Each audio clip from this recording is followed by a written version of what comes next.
Hello friends, welcome to my channel. ఇవాల్టి వీడియోలో ప్రతి ఒక్క ఆడవారి కోసం ఉపయోగపడే మంచి మంచి సింపుల్ చిట్కాలు ఈరోజు వీడియోలో మీ ముందుకు తీసుకువచ్చానండి. ఈ టిప్స్ అన్నీ కూడా మీకు రోజు చేసుకునే పనుల్లో కూడా చాలా యూస్ఫుల్గా ఉంటాయి. ఇంకా లేట్ చేయకుండా ఈ వీడియోలోని టిప్స్ ఏంటో చూసేద్దామండి. ముందుగా ఫస్ట్ టిప్ ఏంటంటే, ఇప్పుడు యూట్యూబ్లో చాలామంది ఈ తెల్ల శనగలతో చేసిన కాఫీ అనేది తయారు చేసి చూపిస్తున్నారు కదండి. అదేంటో దాని టేస్ట్ ఏంటో ఒకసారి చూద్దామని ఇలా చేశానండి. నేను కూడా ఈ కాఫీని తయారు చేసి చూపిస్తున్నాను. ఇక్కడ తెల్ల శనగలు ఉంటాయి కదండి, లేదంటే కాబూలి శనగలు కూడా ఉంటాయి కదా, అవి ఏవైనా సరే తీసుకోవచ్చు. ఇక్కడ నేను ఒక చిన్న గ్లాసు శనగలు తీసుకొని ఇక్కడ సన్నని సెగ మీద ఒక 20 నిమిషాల పాటు ఇలా వేయిస్తే మనకి ఇలా వేగుతాయండి. వీటిని ఎక్కువగా సెగ పెట్టేయించితే లోపలంతా కూడా వేగిపోయి మనకి చాలా మాడిపోయినట్లుగా ఉంటుంది కదా, అలా కాకుండా ఇలాగ మనం ఎర్రగా వేయించుకోవాలి. కొంచెం దూరగా వేయించుకుంటే టేస్ట్ కూడా బాగుంటుంది. తర్వాత ఇవన్నీ కూడా కొంచెం చల్లారిన తర్వాత ఇలా ఒక మిక్సీ జార్లోకి తీసుకుని మెత్తని పౌడర్ లాగా మనం మెత్తగా గ్రైండ్ చేసుకోవాలండి. ఎంత మెత్తగా ఉంటే మనకి కాఫీ అనేది అంత బాగుంటుందన్నమాట. చూడండి, ఇలా మెత్తగా గ్రైండ్ చేసుకోవాలి. ఒక కప్పు కాఫీకి ఒక స్పూన్ షుగర్ వేసుకుంటే సరిపోతుంది. ఈ షుగర్ ప్లేస్లో మనం బెల్లం కూడా వేసుకోవచ్చు. తర్వాత ఇప్పుడు కప్పులో మనము తయారు చేసుకున్నటువంటి పౌడర్ అనేది ఒక స్పూన్ వేసుకోవాలి. తర్వాత బాగా మరగ కాచినటువంటి పాలు అనేవి ఈ పౌడర్లో వేసుకొని మనము ఇంకో గ్లాస్లోకి ఈ మనం పాలు అనేవి అటు ఇటు ఒకసారి తిరగ తిప్పేసుకుని తర్వాత మనం వడకట్టుకొని తీసుకున్నాం అనుకోండి, మనకి ఈ కాఫీ అనేది అచ్చం మనం కాఫీ బయట మనం తయారు చేసుకుంటాం కదండి, ఆ కాఫీ లానే ఉంటుంది. టేస్ట్ కూడా చాలా బాగుందండి. అంతేకాకుండా మనకి చాలామందికి కాఫీ అనేది అలవాటు ఉండి అలవాటు మానలేకపోతూ ఉంటారు కదా, మానాలనుకున్న మానలేకపోయినప్పుడు ఈ కాఫీ తయారు చేసుకుని తాగినట్లయితే ఈ కాఫీ అనేది అస్సలు మనకి ఏమీ బ్లోటింగ్ అనేది అస్సలు ఉండదండి. అంతేకాకుండా మనకి చాలా టేస్ట్గా ఉంటుంది. మనకి ప్రోటీన్ కూడా బాడీకి అందుతుందన్నమాట. చాలామంది మామూలుగా కాఫీ పొడితో తయారు చేసినటువంటి కాఫీ తాగినప్పుడు చాలా సేపటి వరకు ఆకలి లేకుండా ఉంటుంది కదా, అలా కానీ ఈ కాఫీ వల్ల మనకి అసలు ఏం బ్లోటింగ్ ఉన్నట్టుగా ఉండదండి. ఒకసారి ట్రై చేయండి, చాలా బాగుందండి. ఇంకా తర్వాత టిప్ ఏంటంటే, మనము కూరల్లో కానీ వంటల్లో కానీ ఇంకా నాన్ వెజ్ కర్రీస్లో కానీ ఎక్కువగా ధనియాల పొడి ప్రిపేర్ చేసుకుని పెట్టుకుంటూ ఉంటాం కదా, ఇలా డబ్బాలో స్టోర్ చేసుకున్నప్పుడు కొంతకాలానికి మనకి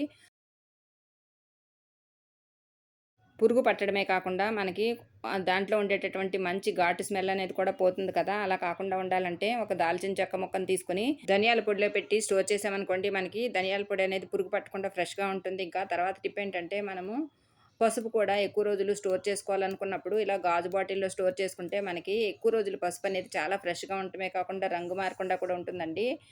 బాటిల్‌కి అడుగున ఒక బిర్యానీ ఆకు పెట్టి దాని మీద ఇలా పసుపు వేసేసి తర్వాత మూత పెట్టుకొని మనము ఎక్కువగా మనకి స్టవ్ దగ్గరకు కాకుండా వేడి లేకుండా ఉండే ప్లేస్‌లో గనక ఈ పసుపు పెట్టుకుంటే పసుపు అనేది చాలా ఎక్కువ రోజులు ఫ్రెష్‌గా ఉంటుంది. రంగు మారకుండా ఉంటుంది. టిప్ అనేది బాగా హెల్ప్ అవుతుంది. అయి చేయండి. ఇంకా నెక్స్ట్ టిప్ ఏంటంటే, కిచెన్‌లో చాకుని ఎక్కువగా వాడతాం కదా, ముఖ్యంగా మనం వెజిటబుల్స్ గానీ, ఫ్రూట్స్ గానీ కట్ చేసినప్పుడు అది కొంతకాలానికి మనకి పదును తగ్గిపోయి మనం ఏది కట్ చేసినా కూడా కట్ అవ్వకుండా ఉంటుంది కదా, అలా కాకుండా కిచెన్‌లో ఉండే చాకు అనేది అప్పటికప్పుడు పదునుగా మారటానికి ఇలా సింపుల్‌గా ట్రై చేయండి. వంటల్లో వాడే మెత్తని సాల్ట్ ఉంటుంది కదా, ఆ సాల్ట్‌ని ఇలా కొద్దిగా తీసుకొని ఇలా చాకు మీద వేసి గిన్నెలు తోమడానికి మనము స్టీల్ స్క్రబ్బర్‌ని వాడతాం కదా, దాన్ని ఇలాగా వేసిన ఉప్పు మీద పెట్టేసి చాకుని ఇలా గట్టిగా రుద్దామనుకోండి, మనకి కొంచెం సేపటికి అంటే 2, 3 నిమిషాలకి మనకి చాకు అనేది చాలా పదునుగా మారుతుంది. తర్వాత మనం ఇప్పుడు చాకుని వాష్ చేసి ఒక పొడి క్లాత్‌తో తుడిచి మామూలుగానే మనము కూరగాయలు అవి కట్ చేసుకోవచ్చనమాట. చాకు అనేది బాగా పదునుగా ఉంటుంది. టిప్ అనేది బాగా హెల్ప్ అవుతుందండి. ట్రై చేయండి. ఇంకా తర్వాత టిప్ ఏంటంటే, మనము దీపారాధన వెలిగించుకోవాలనుకున్నప్పుడు ఒక్కొక్కసారి మనకి అగ్గిపెట్టె అనేది తడిగా ఉండి అగ్గిపుల్ల వెలగకుండా ఉంటుంది కదా, అలాంటప్పుడు ఇలా చేయండి. మనకి ఈ ఐరన్ బాక్స్ ఉంటుంది కదా, ఐరన్ బాక్స్ కొద్దిగా వేడిగా ఉన్నప్పుడే ఈ అగ్గిపెట్టెని మనకి అగ్గిపెట్టెకి ఉండేటటువంటి మందు ఉంటుంది కదా, ఆ మందు వైపు ఇలా కొద్దిగా వేడి చేసినట్లు చేస్తే అందులో ఉండేటటువంటి తడంతా కూడా పూర్తిగా పోతుంది. అప్పుడు మనకి అగ్గిపుల్ల అనేది ఈజీగా వెలుగుతుందన్నమాట. ట్రై చేయండి. ఇంకా తర్వాత టిప్ ఏంటంటే, మనము ఇడ్లీ పిండి ఒక్కొక్కసారి లేట్‌గా రుబ్బినప్పుడు మనకి ఆ పిండి అనేది పొలవకుండా ఉంటుంది కదా, అలాంటప్పుడు పిండి అనేది త్వరగా పొలవడానికి ఇలా చేసి చూడండి. ఒక గిన్నెలోకి ఒక గ్లాసు నీళ్లు తీసుకొని అవి కొంచెం బాగా మరగనివ్వాలండి. స్టవ్ మీద పెట్టి మరిగించిన తర్వాత ఇప్పుడు ఒక గ్లాస్‌లోకి తీసుకొని ఇలా వీడియోలో చూపిస్తున్నట్లుగా ఆ గ్లాసుని మనము ఈ పిండిలో కనుక ఇలా పెట్టేసి తర్వాత మూత పెట్టి తెల్లవార్లు అలాగే ఉంచేసామనుకోండి, మనకి ఆ వేడి వాటర్ వల్ల మనకి ఆ పిండి అనేది బాగా పొంగుతుందండి. తెల్లవారేసరికి మనకి పిండి అనేది చాలా బాగా పొంగుతుంది. చూడండి, ఇక్కడ పిండి అనేది ఎంత బాగా పొంగిందో మీరే చూస్తున్నారు కదా. ఇలా సింపుల్‌గా ట్రై చేస్తే ఇడ్లీ పిండి అనేది మనకి పొంగి ఇడ్లీలు కూడా చాలా బాగా వస్తాయి. వాతావరణం చల్లగా ఉన్నప్పుడు ముఖ్యంగా శీతాకాలంలో ఈ టిప్ అనేది చాలా బాగా యూజ్ అవుతుంది. పిండి అనేది ఒక్కొక్కసారి మనం లేట్‌గా రుబ్బినప్పుడు కూడా ఈ టిప్ అనేది బాగా హెల్ప్ అవుతుందండి. ట్రై చేసి చూడండి. ఇంకా నెక్స్ట్ టిప్ ఏంటంటే, ఇంకా తర్వాత టిప్ ఏంటంటే, మన ఆడవాళ్ళు చాలామంది ఫోన్ చూస్తూ పని చేస్తూ ఉంటారు కదండీ. కిచెన్‌లో పని చేసినప్పుడు కిచెన్‌లో మనము ఫోన్ పెట్టుకొని పని చేయాలనుకున్నప్పుడు ఫోన్ అనేది ఇలా నిలబడితే మనకి పడిపోతూ ఉంటుంది కదా! అలా కాకుండా ఫోన్ అనేది మనం ఇలా పెట్టామనుకోండి మనకి ఈజీగా ఫోన్ అనేది నిలబడి ఉంటుంది. మనము ఫోన్ చూసుకోవడానికి కూడా చాలా సౌకర్యంగా కూడా ఉంటుందనమాట. చూడండి ఇక్కడ ఒక బాటిల్ నిండా కూడా నీళ్లు నింపి, తర్వాత ఒక టిష్యూ పేపర్ తీసుకొని దానికి ఇలా వీడియోలో చూపిస్తున్నాను చూడండి. టిష్యూ పేపర్ లోపల ఒక పెన్ను కానీ, పెన్సిల్ కానీ పెట్టుకొని, ఈ టిష్యూ పేపరు పెన్ను ఉంది కదండీ! ఆ పెన్ను ఇటువైపుకొచ్చేలాగా పెట్టుకున్న తర్వాత, ఇప్పుడు టిష్యూ పేపర్ మీద ఈ బాటిల్ ఇలా పెట్టాలండి. వీడియోలో చూపిస్తున్నాను చూడండి. ఇలా పెట్టామనుకోండి మనకి ఫోన్ అనేది అస్సలు కదిలిపోకుండా ఉంటుంది. ఫోన్ ఇక్కడ పెట్టడం వల్ల మనకి బాటిల్ అనేది ఆ ఫోన్‌కి సపోర్ట్‌గా ఉండటమే కాకుండా ఫోన్ కిందకి జారిపోకుండా ఉండడానికి పెన్ను కూడా చాలా యూజ్ అవుతుంది. ఇలా మనం వీడియోలు కానీ, లేదంటే మనము ఫోన్ చూస్తూ కూడా వంట చేసుకోవచ్చు. ఈ టిప్ కూడా ప్రతి ఒక్క ఆడవారికి కూడా చాలా బాగా హెల్ప్ అవుతుందండి. ఒకసారి ఇలా ట్రై చేసి చూడండి. ఇంకా తర్వాత టిప్ ఏంటంటే, ఇలాంటి పాత బట్టలన్నీ కూడా మనము ఒక్కొక్కసారి ఇలా లెగ్గిన్స్ కానీ, లేదంటే ఏవైనా చిన్న పిల్లల బట్టలు కానీ, టీ షర్టులు కానీ మనము చిరిగిపోయిన తర్వాత వేస్ట్ అని పారేస్తాం కదా! కొంచెం బాగుంటే గనక ఈ బట్టలనేవి మనము ఎవరికైనా ఇస్తాము. లేదంటే చిరిగిపోతే పారేస్తాం కదా! అలా పారేయకుండా ఇలా చేయండి. మీకు ఇవి బాగా కిచెన్‌లో యూజ్ అవుతాయండి. ఇక్కడ నేను చిరిగిపోయిన ఒక లెగ్గిన్ తీసుకొని ఇలా చిన్న చిన్న ముక్కలుగా కట్ చేసి ఇలా ఒక బాక్స్‌లో పెట్టుకున్నాను. ఇవి ఇప్పుడు ఎందుకు ఉపయోగిస్తామంటే, మనము కిచెన్‌లో వంట చేసినప్పుడు మనకి స్టవ్ మీద పాలు పొంగిపోవటము, ఏదన్నా మనం తాలింపులు వేసినప్పుడు ఎక్కువగా నూనె జిడ్డు అది పడిపోతూ ఉంటుంది కదా! ఈ నూనె పడినప్పుడు మనకి ఇవన్నీ కూడా కొంచెం జిడ్డు జిడ్డుగా అయిపోతాయి కదా! అలాంటప్పుడు మనం కిచెన్ టవల్‌తో కనుక ఈ స్టవ్‌ని తుడిస్తే మనకి కిచెన్ టవల్ అనేది వెంటనే పాడవుతుందండి. అలా కాకుండా ఇలా చిన్న చిన్న ముక్కలుగా కట్ చేసుకున్నటువంటి పాత క్లాత్‌తో గనుక మనం ఇలా తుడిచేసి తర్వాత ఆ క్లాత్‌ని మనం డస్ట్‌బిన్‌లో పడేయొచ్చు. ఈ క్లాత్‌తో తుడిచిన తర్వాత మళ్ళీ మనము కిచెన్ టవల్‌తో తుడుచుకోవచ్చండి. కిచెన్ టవల్ అనేది జిడ్డు కాకుండా ఉంటుంది. ఇలా జిడ్డంతా ముందుగా మనము ఈ క్లాతులతో తుడిచేసి తర్వాత మళ్ళీ నీట్‌గా మనము కిచెన్ టవల్‌తో తుడుచుకోవచ్చండి. ఈ టిప్ కూడా బాగా హెల్ప్ అవుతుంది. ట్రై చేయండి. ఇంకా తర్వాత టిప్ ఏంటంటే, ఇలా ఒక బౌల్ తీసుకొని దాంట్లో ఒక గ్లాసుడు నీళ్లు పోసుకోవాలి. తర్వాత ఇప్పుడు స్టవ్ వెలిగించి స్టవ్ మీద ఈ గిన్నె పెట్టుకోవాలి. దాంట్లో ఒక 4, 5 లవంగాలు కూడా వేసుకోవాలి. తర్వాత ఇప్పుడు మన దగ్గర ఇలాగా జండు బామ్ కానీ, విక్స్ కానీ ఉంటాయి కదండీ! దాంట్లో ఏదైనా సరే తీసుకోవచ్చు. నేనిక్కడ విక్స్ తీసుకుంటున్నాను. ఇక్కడ స్పూన్‌తో కొద్దిగా ఇలా విక్స్ తీసుకున్నాను. ఇప్పుడు ఆ స్పూన్‌తో పాటుగా మరుగుతున్నటువంటి నీళ్ళల్లో ఈ విక్స్ వేసేసుకోవాలండి. స్పూన్‌తో సహా వేసేసుకోవాలి. తర్వాత ఇప్పుడు బాగా ఈ వాటర్‌ని మరగనిచ్చిన తర్వాత స్టవ్ అనేది ఆఫ్ చేసేయాలి. తర్వాత ఇప్పుడు ఈ బౌల్‌ని పక్కన పెట్టుకోవాలి. నీళ్లు వేడిగా ఉండగానే దాంట్లో ఒక నాప్కిన్ కానీ, ఒక టవల్ కానీ ముంచి ఆ నీళ్లు బాగా పిండకుండా కొంచెం వేడిగా ఉండగానే మనం ఇలా కాపడం పెట్టుకోవాలండి. మనలో చాలామందికి ఇప్పుడు ఎక్కువగా కీళ్ళ నొప్పులు అనేవి, మోకాళ్ళ నొప్పులనేవి వచ్చేసి చాలా ఇబ్బంది పడుతూ ఉంటున్నారు కదా! అలాంటి వాళ్ళందరూ కూడా ఇలా నైట్ టైమ్ కనుక ఈ వాటర్‌తో కాపడం పెట్టుకున్నట్లయితే మనకి మోకాళ్ళ నొప్పులు గానీ, మోచేతుల నొప్పులు గానీ, కాళ్ళ నొప్పులు గానీ అన్నీ పూర్తిగా తగ్గుతాయండి. ఇలా మనము ఈ వాటర్ అనేది చాలా వేడిగా ఉన్నప్పుడే మనం ఇలా కాపడం పెట్టుకోవాలండి. మన బాడీ అనేది హీట్ ఎంతవరకు తట్టుకుంటుందో అంతవరకు కూడా ఇలా మనం పెట్టుకోవాలండి.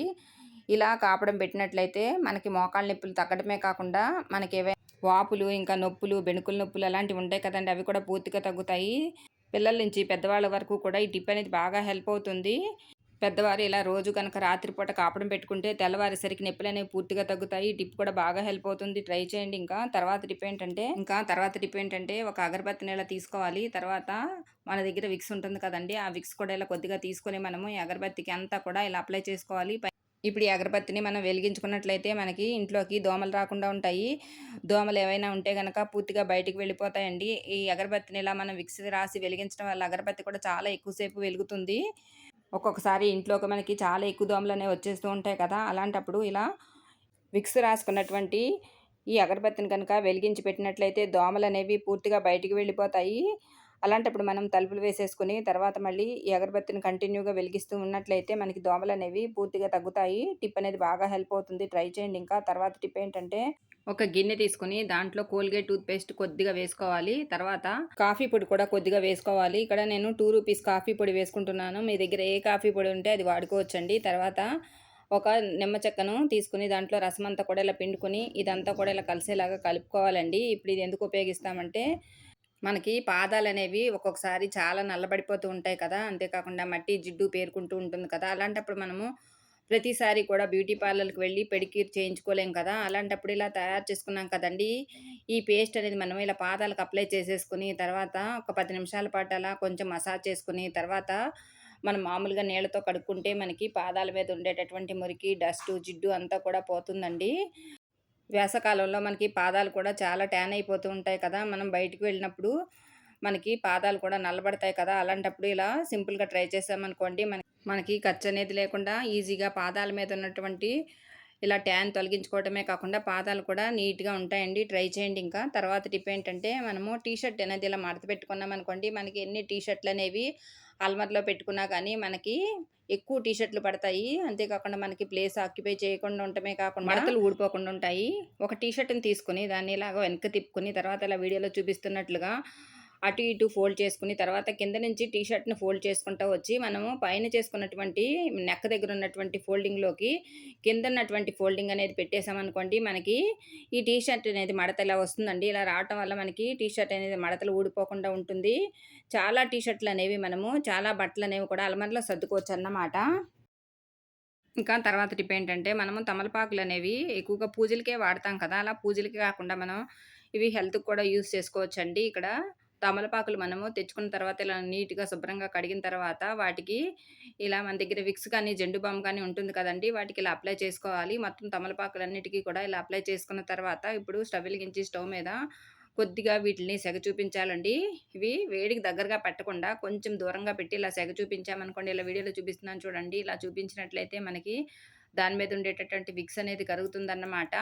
చాలామందికి బెణుకుల నొప్పులు కానీ, మోకాళ్ళ నొప్పులు గానీ ఉంటాయి కదా! అలాంటి వాళ్ళందరికీ కూడా ఈ టిప్ అనేది చాలా బాగా యూజ్ అవుతుంది. ఇలా మనం వేడి చేసుకున్నటువంటి తమలపాకులున్నాయి చూడండి. ఈ తమలపాకులు మనము ఎక్కడైతే మనకి నొప్పులుగా ఉన్నాయో ఆ ప్లేస్‌లో ఇలా అప్లై చేశామనుకోండి మనకి మోకాళ్ళ నొప్పులు తగ్గడమే కాకుండా మనకి వాపులు కూడా తగ్గుతాయండి. చూడండి ఇక్కడ నేను చేతి మీద పెట్టి చూపిస్తున్నాను. ఇదే రకంగా మనకి ఎక్కడైతే నొప్పులు ఉన్నాయో ఆ ప్లేసుల్లో పెట్టినట్లయితే మనకి తమలపాకులనేవి ఆ నొప్పిననేవి పూర్తిగా లాగేస్తాయండి. దాంతో మనకి నొప్పనేది తగ్గుతుంది. టిప్ బాగా హెల్ప్ అవుతుంది. ట్రై చేయండి. ఇంకా తమలపాకుతోనే ఇంకొక చిన్న టిప్ చూద్దామండి. ఇది కూడా మనకి చాలా బాగా యూజ్ అవుతుంది. ఆకుని తీసుకొని శుభ్రంగా కడిగి దాని మీద తేనుంటుంది కదా! ఆ తేనె ఒక పావు టేబుల్ స్పూన్ వరకు ఇలా తీసుకొని దాని మీద అంతా కూడా చేసుకోవాలి. తర్వాత తమలపాకుకు ఉండేటటువంటి కొస ఇంకా కాడ ఉంటుంది కదా! తీసేయాలండి. తర్వాత మన దగ్గర వాము ఉంటుంది కదా! ఆ వాము కూడా ఇలా ఒక చిన్న చిటికెడు వరకు ఇలా తీసుకొని ఇలా తమలపాకు మీద వేసుకోవాలి. తర్వాత లవంగాలు ఉంటాయి కదండీ! లవంగాల మీద ఉండేటటువంటి మొగ్గ మాత్రమే తీసుకోవాలి. అది కూడా ఇలా తుంచేసి తీసుకొని ఇలా పౌడర్‌లాగా చేసుకొని తమలపాకు మీద వేసుకోవాలి. ఇప్పుడు ఇది ఒక కిళ్ళీ మాదిరిలాగా చుట్టుకోవాలండి. మనం కిళ్ళీలు తింటూ ఉంటాం కదా! ఇలా చుట్టుకున్న తర్వాత ఇప్పుడు ఇది మనము పరగడుపునే గనక తీసుకున్నామనుకోండి, మన జీర్ణ వ్యవస్థ అనేది సక్రమంగా పనిచేస్తుందండి. చాలామంది దగ్గు, జలుబు, గొంతు నొప్పితో బాధపడుతూ ఉంటారు కదా! అలాంటి వాళ్ళందరూ కూడా ఇలా గనక తమలపాకనేది ఇలా పరగడుపున గనక తీసుకున్నట్లయితే గొంతు నొప్పి, జలుబు, దగ్గు ఇంకా గొంతు పట్టేయటమన్నీ కూడా పూర్తిగా తగ్గుతాయి. టిప్ కూడా బాగా హెల్ప్ అవుతుంది. ట్రై చేయండి ఇంకా. తర్వాత టిప్ ఏంటంటే, మనము టమాటాలు తెచ్చుకున్నప్పుడు ఒక్కొక్కసారి మనకి ఎక్కువ మొత్తంలో తక్కువ రేటుకి దొరుకుతూ ఉంటాయి కదా! అలాంటప్పుడు ఒక్కొక్కసారి ఎక్కువగా కొని తెచ్చుకున్నప్పుడు టమాటాలు కొన్ని ఇలా కుళ్ళిపోతూ ఉంటాయి. ఈ కుళ్ళిపోయిన టమాటాలన్నీ కూడా మనం వేస్ట్ అని పారేస్తాం కదా! అలా పారేయకుండా ఇలా చేయండి. మనకి ఇవి చాలా బాగా యూజ్ అవుతాయండి.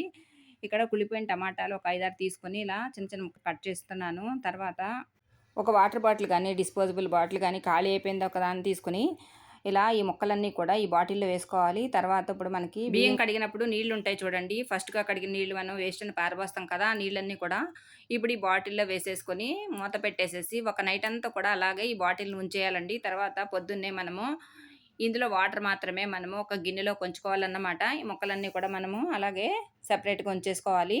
తర్వాత ఇప్పుడు ఇలా తీసుకున్నటువంటి నీళ్లున్నాయి కదండీ! ఈ నీళ్ళల్లో మనము మరి కాసిన్ని ఎక్కువ నీళ్లు కలుపుకొని మనం మొక్కలకు కనుక పోసామనుకోండి, మొక్కలనేవి చాలా బాగా పెరగడమే కాకుండా, మనకి పూల మొక్కలేవైనా ఉంటే పూలు బాగా పూస్తాయండి. అంతేకాకుండా మొక్కలనేవి చాలా పచ్చగా ఉంటాయండి. ఆకులు కూడా చాలా పచ్చగా మనకి చాలా బావుంటాయి. బియ్యం కడిగిన నీళ్ళ వల్ల మనకి మొక్కలనేవి చాలా బాగా పెరుగుతాయనేది తెలిసిందే కదా! అలాంటప్పుడు ఇలా టమాటాల్లో వేసినటువంటి బియ్యం కడిగిన నీళ్ళ వల్ల మరికొన్ని ప్రయోజనాలనేవి ఉంటాయండి.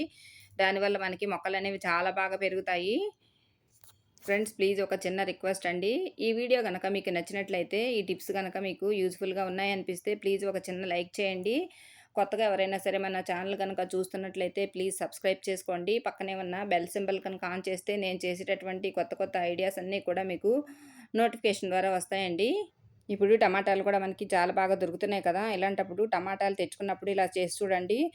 మొక్కలు బాగా ఎదగటం అనేది మీరే చూస్తారండి. ఈ టిప్ కూడా బాగా అందరికీ హెల్ప్ అవుతుందండి. ట్రై చేయండి ఇంకా. తర్వాత టిప్ ఏంటంటే చాలామంది ఇళ్లల్లో ఎలుకలొచ్చేసి చాలా ఇబ్బందులు పెడుతూ ఉంటాయి కదా! ముఖ్యంగా ఎలుకలున్నప్పుడు ఇంట్లో అన్ని వస్తువులు కూడా పాడు చేయటమే కాకుండా బట్టలన్నీ కూడా చిందరవందర చేస్తూ ఉంటాయి. ఇల్లంతా కూడా మనకి గందరగోళంగా అనిపిస్తూ ఉంటుంది కదా!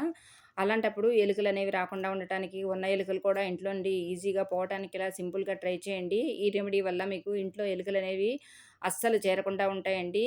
4, 5 వెల్లుల్లి రెబ్బలు తీసుకోవాలి. ఈ వెల్లుల్లి రెబ్బల మీద పొట్టు తీయాల్సిన అవసరం ఏమీ లేదు. తర్వాత ఇలా అల్లం దంచేది ఉంటుంది కదా! చిన్న రోలు దాంట్లో వేసుకునేలాగా కచ్చాపచ్చాగా మనము ఈ వెల్లుల్లి రెబ్బల్ని ఇలా దంచి పెట్టుకోవాలి. తర్వాత ఇదంతా ఒక బౌల్‌లో వేసుకొని దాంట్లో పసుపు ఉంటుంది కదండీ! ఈ పసుపు కూడా ఒక పావు టేబుల్ స్పూన్ వరకు వేసుకొని తర్వాత అందులోనే మనం వంటల్లో వాడే ఆయిల్ ఉంటుంది కదా! ఆయిల్ కూడా ఒక స్పూన్ ఆయిల్ వేసుకొని ఇదంతా కూడా ఇలా కలిసేలాగా కలుపుకొని ఒక మిశ్రమం తయారు చేసుకోవాలి. తర్వాత గోధుమ పిండి తీసుకొని ఇలా ఒక చిన్న ముద్దలుగా 2 ముద్దలు చేసుకొని తర్వాత ఒక చిన్న చపాతీలాగా చేసుకోవాలండి. దాంట్లో మనం తయారు చేసుకున్నాం కదా! ఈ వెల్లుల్లి మిశ్రమం అంతా కూడా ఇప్పుడు ఈ చపాతీ పిండిలో ఇలా పెట్టుకొని ఇదంతా కూడా అంటే ఆ వెల్లుల్లి మిశ్రమాన్ని మనము ఈ గోధుమ పిండితో కవర్ చేసేయాలన్నమాట. ఇలా చుట్టి పెట్టుకోవాలి. చూడండి ఇలా వీడియోలో చూపిస్తున్నాను కదా! ఇలా ఉండలుగా చుట్టి పెట్టుకోవాలి.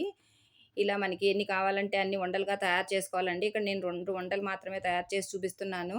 ఇప్పుడు రాత్రిపూట మనము కిచెన్‌లో పనంతా పూర్తి చేసిన తర్వాత, మనము గిన్నెలన్నీ తోమిన తర్వాత నీట్‌గా కిచెన్ పెట్టుకుంటాం కదా! అలాంటప్పుడు ఈ ఉండలు మనము కిచెన్‌లో స్టవ్ గట్టు మీద ఇంకా మనకి ఎక్కడైతే ఎలుకలొస్తున్నాయో ఆ ప్లేస్‌లో కనుక ఈ ఉండలు పెట్టినట్టయితే ఇందులో ఉండేటటువంటి ఈ వీటిలి పదార్థాలను తినేసి ఎలుకలనేవి పొట్ట పొంగి చనిపోతాయండి.